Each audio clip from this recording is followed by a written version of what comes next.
So, Andrew, here we are getting ready to bring Richard Ellis in. You guys both in the Dallas area. You guys both professional. I'm a layman in this world of serving Christ, but I'm really curious what you're interested in getting out of Richard today when we chat with him. Pastor Ellis has done an amazing job at rallying a church around discipleship, like a non-denominational, intradenominational church, but intracultural. There's a huge African-American, huge Hispanic, huge Anglo-Saxon community, like thirds in his church. You've got rich, you've got poor, and I'm interested to know, how has he been able to engage people with discipleship, cutting through these traditional things that have divided us? And then he's also like a world-class speaker. He's on, I don't know, hundreds of radio channels, downloads out the ears, but he's committed to one-on-one discipleship in his life, Monday, Tuesday, Wednesday, Thursday. At least that's what I've heard, the impression I've got from him and from those who've been engaged by him. So I'm curious, what is the secret sauce, and why is this not taken off everywhere? I'm really looking forward to having both of you in the room for some questions, because not only have you served in the pulpit in the war zone of being a pastor, but now you're at seminary. And I just want to stand you two guys up and say, is it the seminary's fault or is it the church's fault? Where is this problem? Well, the tail can't wag the dog. The seminary, as great as it is not the hope of the world. The church is. So how can the seminary help the churches, and how can we help him run further, faster, and encourage others to imitate him as we imitate Jesus? Okay, folks, you've heard it. Here we go. Pastor Richard Ellis is coming up with Dr. Andrew Yates, helping us moderate and take apart this really complicated process in Christ. Here we go.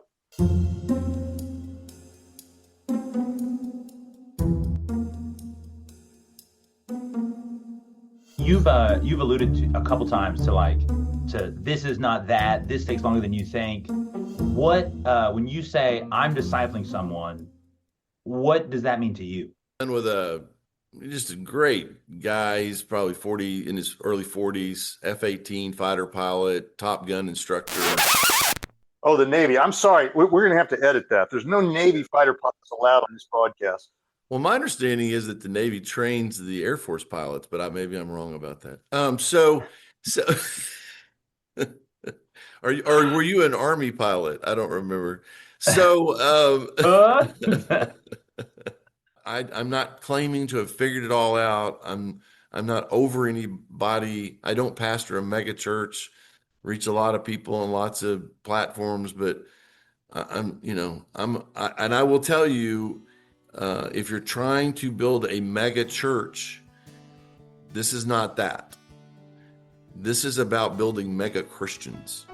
Hello, folks. Dennis Allen with the Disciple Dilemma. Pastor Richard Ellis, the founding pastor of Reunion Church in Dallas, is with us today, along with Dr. Andrew Yates over at Dallas Theological Seminary, to talk about, are we faking it in discipleship or making it?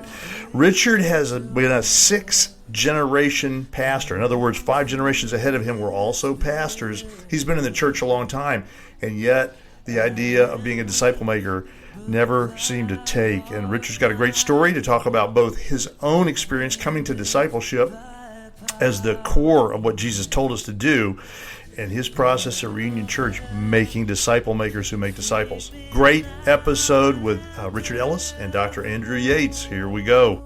Folks, normally I'm talking to you from my library, and what I'm in right now is an Airbnb down in Greenville, South Carolina, because my bride and I have uprooted from D.C. We've headed down to Greenville, where some of her family lives, where I'm told that my fate is now in their hands. We're going to live here. I'm going to die here, that kind of stuff. And I got to apologize because it's a little bit of just a room. But as I was talking with Andrew earlier, I've tried to put my banjos up there just so there's something in the way. And I'm not sure which is worse, my theology or my banjos. But on that note, we got 2 superstars when it comes to Christianity today with us. First, I'm going to start with the co-host, and we'll just keep ramping it up from there. Dr. Andrew Yates, doctor from Southwestern Baptist Theological Seminary, serving at Dallas Theological Seminary. He is the coordinator for global discipleship. That is an ominous title. We'll try to pick on him, Richard, a little bit on that That's later. good. Along with me to talk to Pastor Richard Ellis. Let me give you a little bit of Richard's rap sheet because you need to understand what you're getting into. You may want to run. This guy is 6 generations in the pulpit. This guy is a missionary kid, obviously a pastor's kid. This guy is the founding pastor of Reunion Church in Dallas.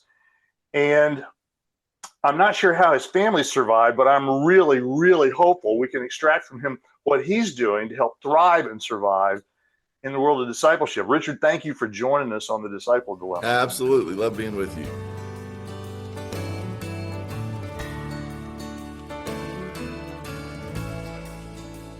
You are a pastor at what I would say is a super healthy church that's dialed in on the Great Commission. Can you help us? Has that always been the case? And was there, I'm curious to know, what was the time when, if there was, that you went where you realized we're not focused on the main thing? What was the impetus for that? And how'd you get to where you are today? Well, I started the church with 11 people, then 4 in my family, so 15 total back in the end of 97, and started out in a little office, went to a school, ended up suing the DISD, just a very long story how that all went down, but that made possible 230 schools in the Dallas school district to be available for churches. Wow. Moved to the convention center. We were in the convention center for about 23 years. Then we recently moved into one of the top 10 nightclubs in the country, Silo, Dallas. And so that's where we are now. Purpose for that is to reach people who don't feel comfortable necessarily going into a traditional church. Biblically, you can't go to church. It's not a place, it's a people, but we've turned it into a place you go, not a people you are. But from the very beginning, I worked at a large church before I started this one, kind of jumped, no outside support. Mm-hmm. And don't know if I can do it again, but yeah, the mission statement of the church from jump was disciples making disciples. Great. That was the goal. And you would think that you would not have to be intentional about diversity, but the default church kind of in America, at least, is homogeneous, which I used to have a joke about homogeneous, but I won't tell that anymore. Just sounds like a really smart gay guy. But, someone came up with that years ago, 40 or so years ago, and decided, like kind gather. Well, you don't need the Bible to, of course, bowlers gather, golfers gather. But, if you make Jesus the main thing, then everybody shows up. So Channel 8 here locally did a story on us, aired last Sunday night. And even to me, it was like unbelievable. Hispanic, Black, tattoos, white, everybody. So we don't, have quotas, but, you just, when you say everyone is welcome, and you mean that, then eventually they kind of do show up a little bit. But about 7 years into this church plant, I realized I was like really frustrated. I thought if you said everybody's welcome, everybody would come. But then someone made a simple comment at a conference I ended up at. He said, everybody doesn't want to be with everybody. And I thought, wow, how crazy is that? So, yeah, we're pretty intentional about outreach. And as we get into the discipleship conversation, I'm of the opinion that if a pastor is not leading people to Christ and sharing that and making that part of the process, you're not likely to get the people doing it any more than if you punch, hard on discipleship, but the pastor is not discipling people. It's not that it can't happen. It's just not likely to happen because you're doing something internally that almost makes him look bad. So, I share the gospel with a lot of people, and I tend to get accused of being a little rough on this, but my evangelism verse is by this will all men, let's see. Well, that's my other one about loving each other. But Jesus said, follow me and I'll make you to become fishers of men. So people say, well, I'm a follower of Jesus. I go, okay, well, tell me a fishing story, like a recent one, not back from 20 years ago. Because if you're following, you're fishing. And if you claim to be a follower and you're not fishing, you're not following. doesn't mean you're not a Christian. And you can do evangelism without doing discipleship, but you can't do discipleship without doing evangelism. It's just built into it. So, yeah, we got people that, it takes longer than you'd think. And, we can talk about that as well in the discipleship category. This is not some program you put in place. This is having children and raising them. And that comes with the same challenges that having physical children and raising them has. So, yeah, but we're strong on reaching out to people, but not just, okay, you had a baby, congratulations. Now what? You got to raise these kids. And that's where I think the church for too long has notched the fuselage for babies born, not disciples made. And that's not what he's about.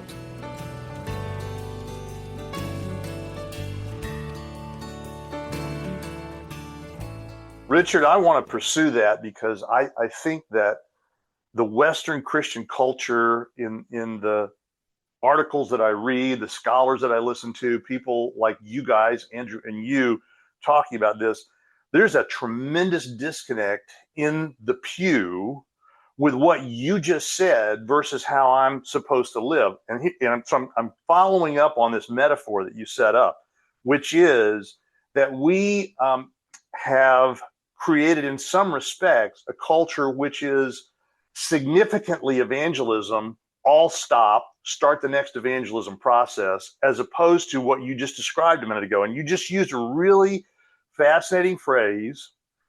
Our podcast generally has leaders watching it who are wondering what's going on in my church. Why can't I get things to work? You just said a moment ago, you can do evangelism without discipleship, but you can't do discipleship without evangelism. So I want to ask this really tantalizing question. Which one actually is the superior and which one is the subordinate in this process to you? Well, this is maybe going way deeper than you want to go. How old was Adam when he was made? Right? Clearly he's talking, he's walking. This is not an infant. So I would venture to say he's past puberty or he's not making babies. So it's not a chicken and egg thing. It's a chicken, clearly, because an egg can't hatch itself. So a mature believer has got, this is really wilder than you want to hear. When a mature believer hits spiritual puberty, he's got seed. Yeah. And he's either planting that seed or he's not. But if he is planting that seed, unfortunately, what we've done is we say, okay, go win people to Christ. Well, that's all they're told to do. And they're trained. I've trained in EE, all this stuff, and trained as a trainer. But even the history on that stuff is within 2 to 3 years, they fizzle out, unfortunately, and stop sharing their faith.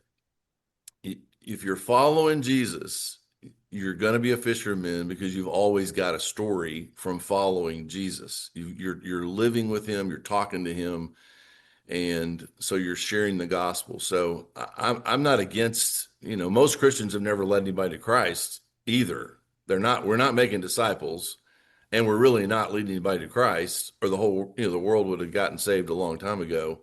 So I think you got a better shot long-term at reaching people in terms of evangelism if you have a discipled person, a mature believer who understands the following and the fishing piece, than if you just train a bunch of people to fish and then you get discouraged because they quit fishing.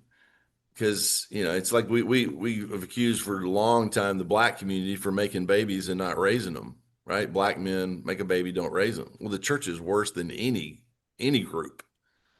We celebrate the births, but then you can't find these babies, and it's catastrophic. And part of the reason I'm so huge on discipleship is I was one of those babies. Nothing against my mom and dad. Just a lot of people. There's some people in the world that are stupid, but a lot of Christians are just ignorant because they're orphaned Christians that just don't know any different. And a ton of those people are pastors. We're saying to pastors, you should be making disciples. Well, nobody ever gave them any time. And now they're in so much trouble personally like, they get sucked into porn or whatever they're doing, and they don't want any accountability with somebody to come along and say, hey, I'll walk with you and let's figure out what's going on. Well, I ain't telling you what's going on because I've been struggling for 30 years. And so now that's out, right? So it's complicated, until, and in my case, I got to the place where I wanted to die because it wasn't working. And it's amazing what you're willing to talk about and share when you're trying to figure out how to stay alive. And that was in seminary. I'm thinking about killing myself in seminary. That's not what's supposed to be happening.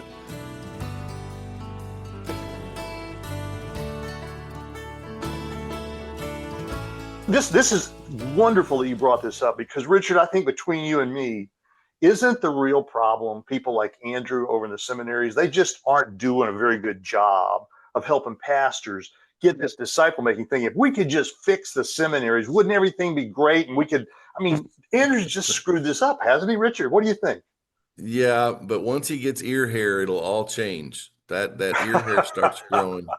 Then we'll be able to use him to reach people. But you would think it's so simple, because the last thing your leader says before he leaves the planet, you would think, okay, well, that's probably pretty important as you're going, make disciples. And you don't have a single one of the 11, eventually, add another one. None of them raising their hand going, what do you mean by make disciples? They all know what he meant. And whether they embarked on that, now that's another question, because you don't even hear about some of them. And it's possible that some of them didn't follow through, because I experienced that.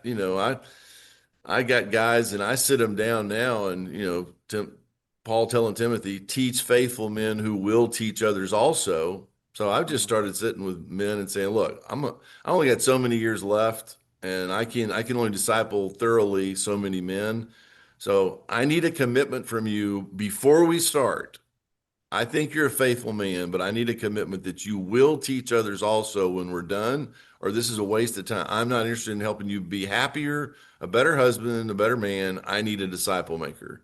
So if you're in, then tell me that. If you're not, I'll have lunch with you. We can talk. I'll try to encourage you, but I'm not engaging. I'm not going to give you my life unless you're really willing to follow.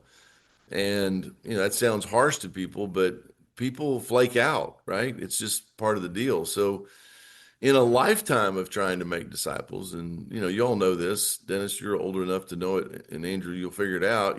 This guy's he's going to do it. And I've done it long enough to know, even the people you think would keep going, peter out. And I think it's interesting that we use that phrase, peter out. I mean, clearly he re-engaged, but Peter was out for a little while there, because straight is the gate, narrow is the way, few there be that find it. But I am encouraged that I have found a few. But I will tell you, it is a few. It is, so if somebody's watching this, a pastor thinks, okay, well, I missed it. I missed discipleship. So let's do this. And then they get their staff in a room and say, okay, we're going to do 10 weeks, normally do 8, but we'll really stretch this out and do 8 weeks of discipleship like that. This is not that. This is not information. This is, information with application that leads to some transformation as opposed to constipation. But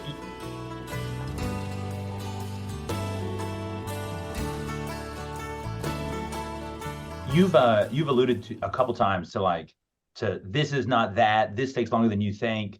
What when you say I'm discipling someone, what does that mean to you? Yeah, so if I just got done with just a great guy. He's probably 40, in his early 40s, F-18 fighter pilot, Top Gun instructor. I mean, the Navy. I'm sorry, we're going to have to edit that. There's no Navy fighter pilot allowed on this podcast. Well, my understanding is that the Navy trains the Air Force pilots, but maybe I'm wrong about that. So, or were you an Army pilot? I don't remember. But a guy like that, when he got to me, he was starving, right? He misses the brotherhood of the close fight. He can't find what he had in the military anywhere. Yeah. So, yeah. I mean, I see him and I hug him like he's my brother, because he is. Tell him I love him. He is all over it. Half the New Testament is written to screwed up Christians.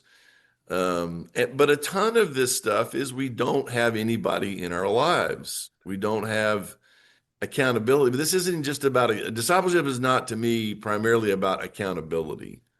It is someone coming alongside you and raising you. The old man that changed. I mean, I wouldn't be here without Claude Townsend. And he was not some sophisticated seminary trained man, but he knew the scriptures. He knew Jesus. I was desperate, and he gave me two things: time and truth.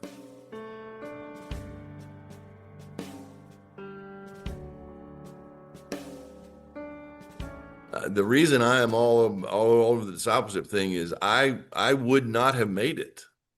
And there are so many people, men especially, who are walking around and they're acting like Christians. They're trying to make it seem like it's okay.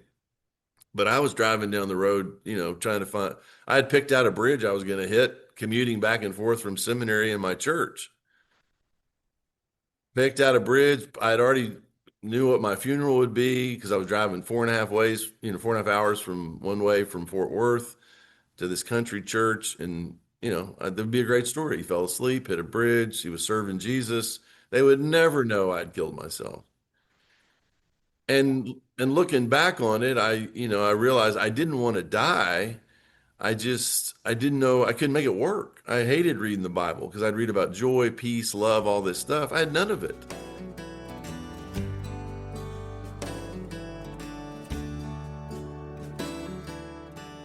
So I want to swing this, Andrew, real quick to you on this subject of disciple making and just ask about the state of the students in seminaries in general, not necessarily DTS alone, but what are you hearing about despair and anxiousness among the student bodies out there? Oh, yeah. Mental health, I think more than just the seminary. I mean, generationally coming out of COVID, but also looking at what's going on with, New York Times bestseller, Amazon top level, anxious generation, cell phones, isolation, and separation generationally. Richard just talked a ton about having parents. People don't have biological parents in their lives anymore than they have spiritual parents in their lives, and it's an endemic. And mental health is just a disaster. I just heard that I was a little proud and disappointed. It was bittersweet, but Dallas Seminary has the largest graduate counseling program in the state of Texas. And I'm looking at my alma mater, A&M, which is, 100 times larger than the student body at DTS. I'm thinking, what is going on? And I think we've realized that it's a disaster out there. And we cannot hire enough counselors. There are not enough emotional support animals out there that to help us recover from the situation that we find ourselves in with mental health with students. And I think a big part of this is a lack of parenting. Kids trying to figure it out on their own, Lord of the Flies situation. It is not good. And I think it was about 5 years ago, we had two different individuals reach out to the seminary and say, we love discipling people one-on-one. One of them is a good friend of mine and Pastor Ellis. But the school said, you want to disciple people? Sounds great. Email goes out and 300 students replied to the email, which itself is a miracle. But they said, no one has ever discipled me. And we're super busy, but we're not going to make it if we don't have somebody invest in us. And so, this is super urgent. But I think as busy as especially millennials are and younger, we know that we need to have someone in our lives.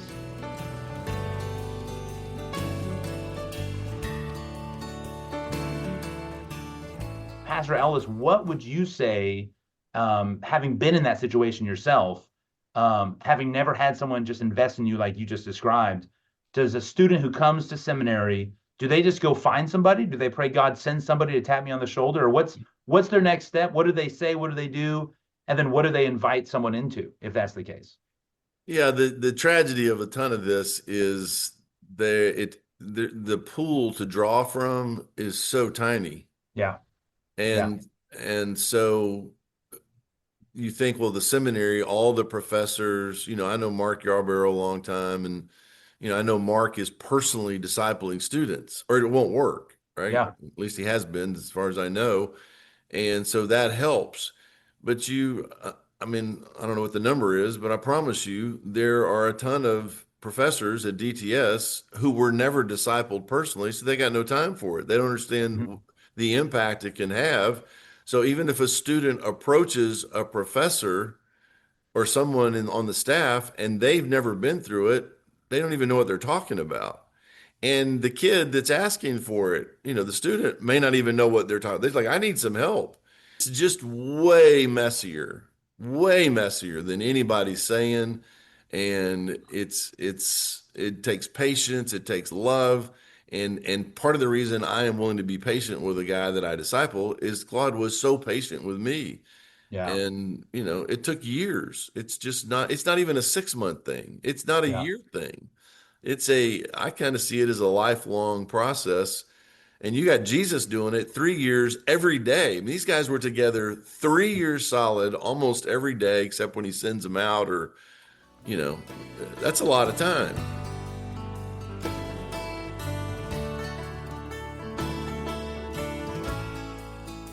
What would you say to a pastor that says there's too many people to do focused parenting, spiritual parenting for the long haul? So say 2 or 3 years to 3 or 4 people. I don't have time for that. So the scripture says if a man can't run a family, he should not run a church.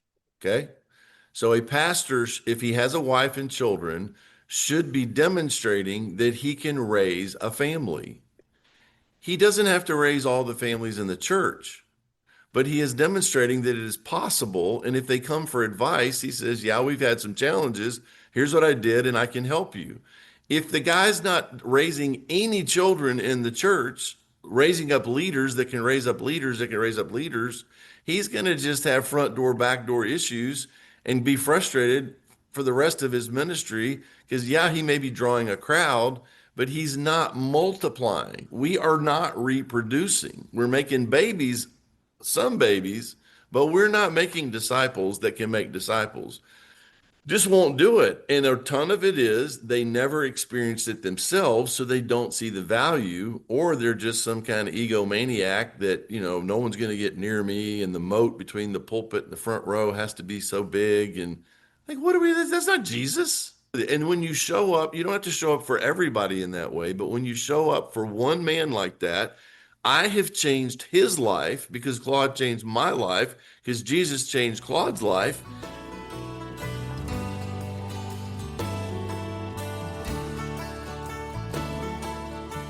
Would you please take a moment and tell me what the average pastor thinks of for the average way to crank up what he thinks the average definition of discipleship really is in a church? In other words, what I'm asking you to describe is, what are some of the dead ends that we want to chase that experience has shown you guys it won't work? You've got to get away from that thinking. What are some of these dead ends pastors chase typically? Knowledge. A Bible study is good, but it in itself is a dead end. Your observation and interpretation has to go into application for your own life, or it is an absolute disaster. Knowledge puffs up, and that's a ministry risk. That's a pitfall of seminary, is you get all this knowledge that puffs up and you have pride. And if you have pride, you're competing with God and you will lose. You cannot be an arrogant, proud leader and represent God. He will humble you so fast. That is just an absolute disaster, getting more knowledge without being transformed by the renewing of your mind, not just the growing of your mind. That'd be the first thing I'd say. What'd you say, Pastor Ellis? In that regard, what I say to people is CPR is not breathing on someone, it's breathing in someone. You have to make contact. You can't just say, here's what the scripture says, this is what it means, you should apply it, and then disappear on them. I think there's probably a ton of preachers just pissed. And I grew up around this. They are, I couldn't figure out as a kid, I didn't know how to express it this way. They looked like they were either mad as hell or mad at hell. But I thought they were it turned out, I think they were just mad as hell. And it didn't even work I'm telling you, I know this feeling. It's not working for me personally. And yeah, you want to talk to me about discipleship and I should be discipling these people. Nobody ever had time for me.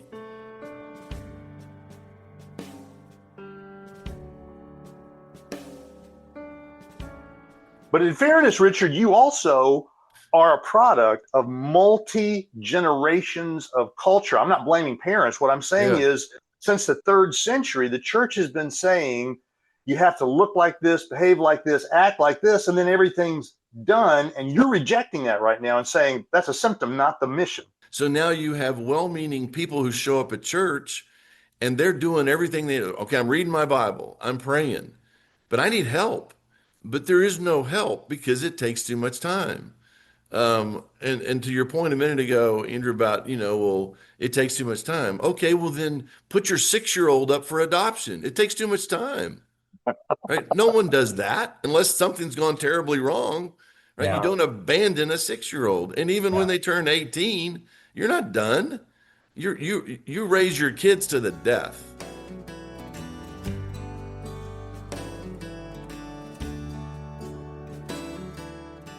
But the other side of the coin is the pastors are thinking, I need to put my congregation into daycare. If they just get a sermon series and a small group and a little bit of a Bible study, that'll take care of the problem. What's good or not good about that in discipleship? It's not bad. It's just, you got to take it all the way out. I got 3 daughters. I didn't spend all my time with all of them at the same time.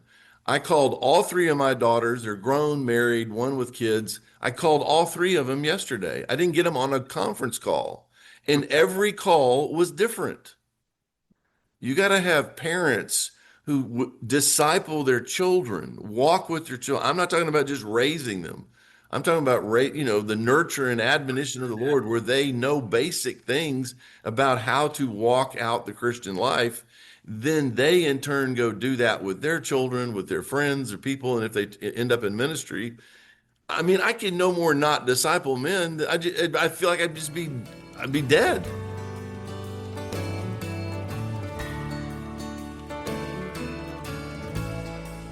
So let me ask this question. This is what's going on in some pastors' heads right now. I've heard this time and time again as feedback on our podcast. You guys are telling me as a pastor, I got to go disciple every person in every pew. Bail us out of that trap. No, pick the most faithful men, because a lot of pastors already have people who they're willing, they're faithful, they're committed, they're trying. They don't know what else to do. They are waiting for someone to raise them. And if the pastor will look at them and say, look, you and me, once a week, I mean, this is not, you can change your whole church by just taking on a handful of men. And yes, it'll take a little bit, but eventually that dominoes into the congregation. Now you got those people discipling people, and then that becomes the norm. And people show up at church and get saved, and somebody automatically adopts them and enters this process. It's not a perfect process. And honestly, there are some people who don't want to be discipled. I don't want you up in my grill. I don't want to be accountable. I don't want you finding out what my struggles are. So I'm out.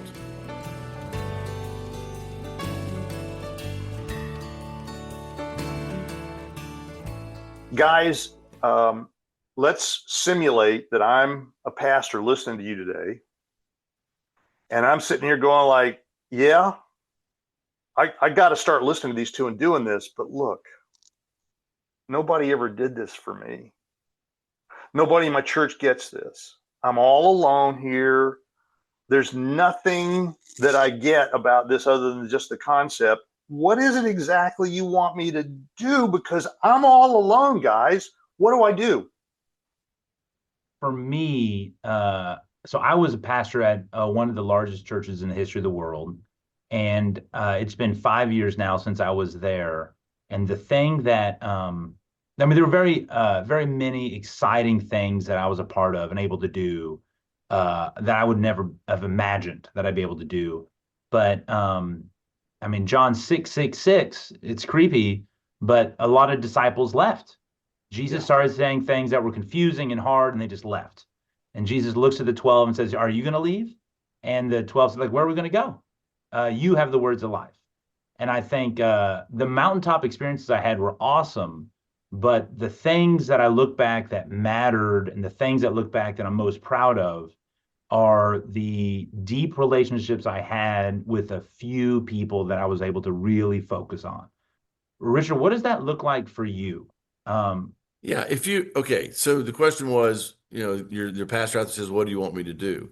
yeah. I use John Tolston and I are great friends. He's got a book called The Four Priorities. Oh, yeah. What I was doing with people when I'd sit down with them is I would talk to them about the relationship this way with God, with God, internally with themselves, with other people. So when I met John, he was listening to me on the radio, showed up at church, and we've been friends. We have lunch every Thursday for years. Um, but I thought, wait a minute, I don't have to reinvent the wheel. This is the basic stuff. And I try to explain Yeah. to people a book like that is like an old school atlas. It is not the journey. It helps you on the journey. I'm Yeah. telling you that the average Christian has no idea about basic stuff. They're acting like they know, but they don't know.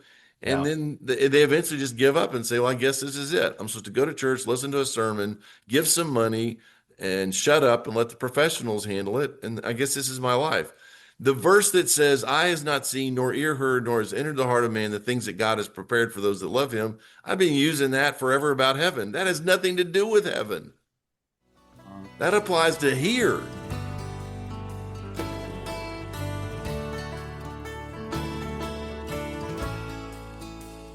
Yeah. So what has God got for us here? And you got Christians walking around who have no idea what that could possibly mean. So if you're a pastor, gosh, I could almost give you my cell phone on this podcast. I mean, you can reach me.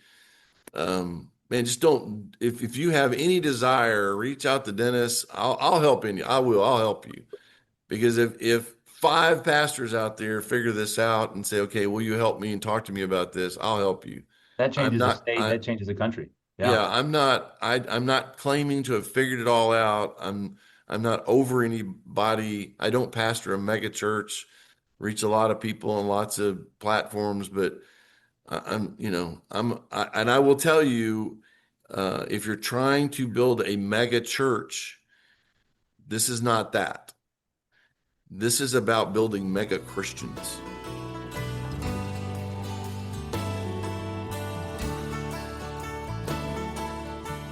I encourage you, reach out to Dennis. I will say one thing about what Dennis said about his corporate clients. He said, turning around a company is like repentance. And I know he knows this already. It's really, to repent is not to turn around. To repent is to change your mind. And changing your mind turns you around.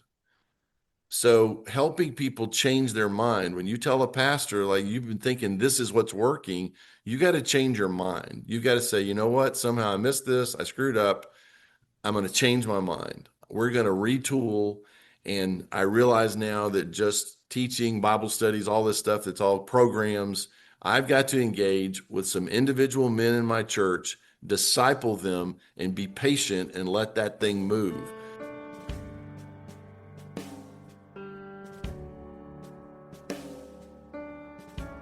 So my question is, Pastor Ellis, you've making disciples, got discipled, interracial, different. I mean, so diverse of a church, mega church. I mean, all these very impressive radio celebrity status.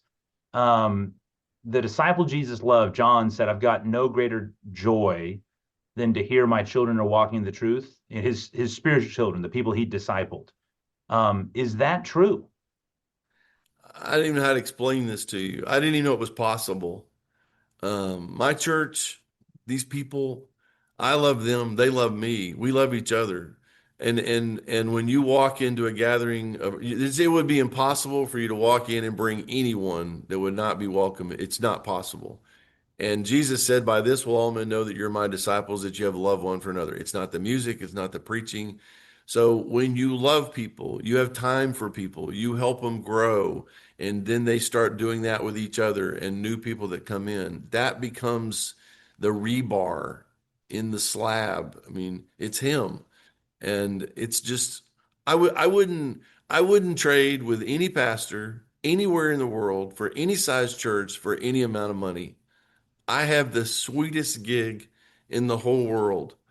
Um, I got something coming up, the silo thing. We're in this silo. It's a nightclub, clearly. And my youngest daughter's best friend is a gay guy. I led his sister to Christ, but he's still out there. And she invites him to church and he won't come. He's even asked her if I would marry him to some gay guy. And he's like, yeah, I guess he wouldn't, but he knows I love him. So the other day he said to Catherine, he said, RuPaul is coming to the silo. He said, if your dad will take me to see RuPaul in the silo, I'll come to church. I said, you tell him I'll take him. And sometimes you have an easier time discipling somebody who's just hurting than trying to turn somebody who's acting like a Christian. I think it's true now what Jesus said back then, the fields are wide unto harvest. The problem is not harvest. The problem is labor's in the harvest. But we got to multiply ourselves to have those laborers. And that takes time, but it works. Man, don't think it doesn't work, because I am living proof. My life was changed by an old man that took me on and discipled me.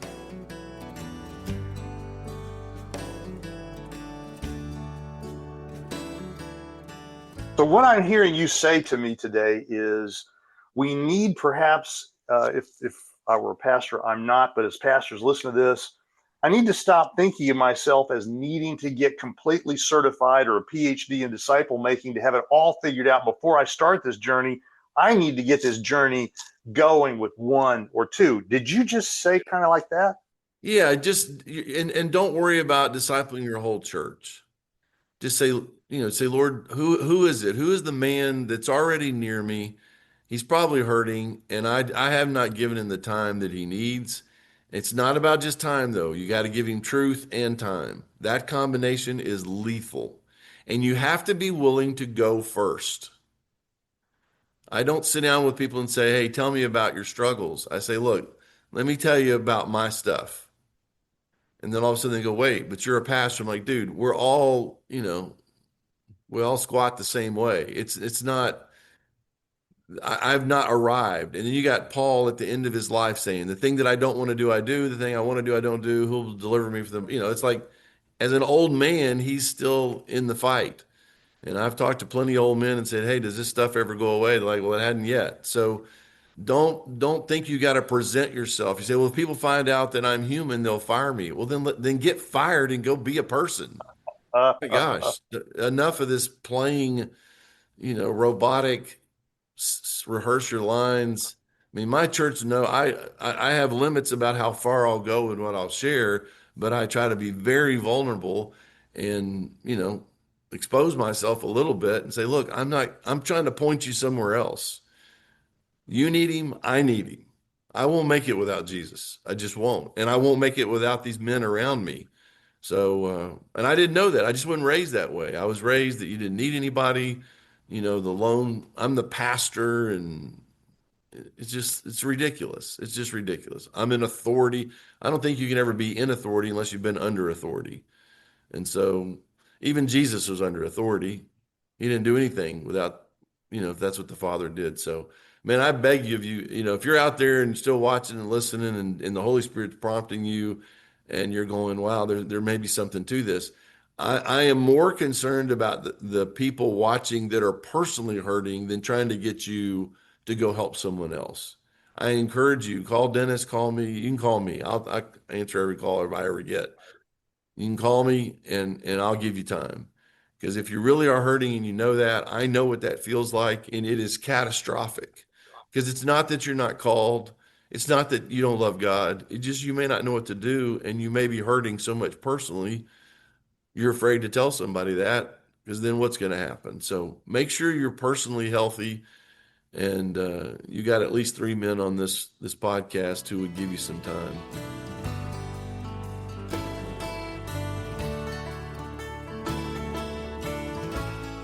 Pastor Richard Ellis, if we want to creep your social world, I know one place we can find you is a number of talks you've given at richardellistalks.com. That's right.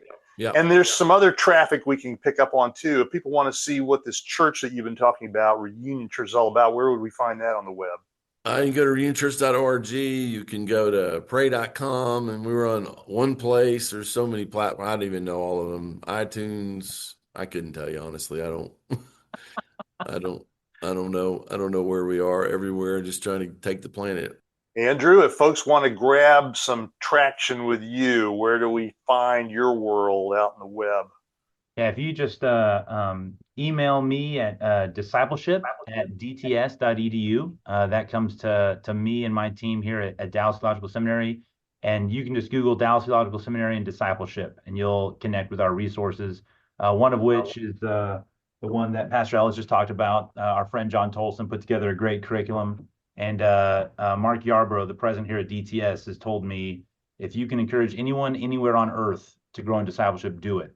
So you've got my email, if not my cell phone, and I do my best to answer every single email. So we'd love to encourage you. I mean, it's like, once you've tasted and seen, there's no joy like it.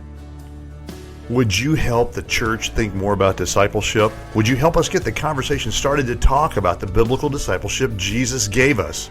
Please follow us. Our website, www.thediscipleddilemma.com. You can find us on YouTube, LinkedIn, Instagram, Facebook, and all the RSS feeds. If you'd follow or like us, you'll help us get leverage in the digital marketplace to talk about the fact that discipleship needs to be talked about. And as always, folks, thanks for listening.